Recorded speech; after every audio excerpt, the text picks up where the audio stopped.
Here are the parts of the keypad. This is the metal cover, the left key PCBA, the right key PCBA, the buttons, the light covers, the screws, and the flat keyboards. We will use these tools to finish the job, the tweezers and the screwdriver.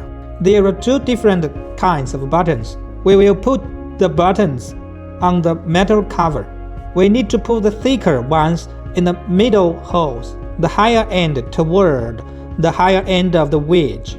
Then we put thinner ones in the side holes. Then we do the right buttons.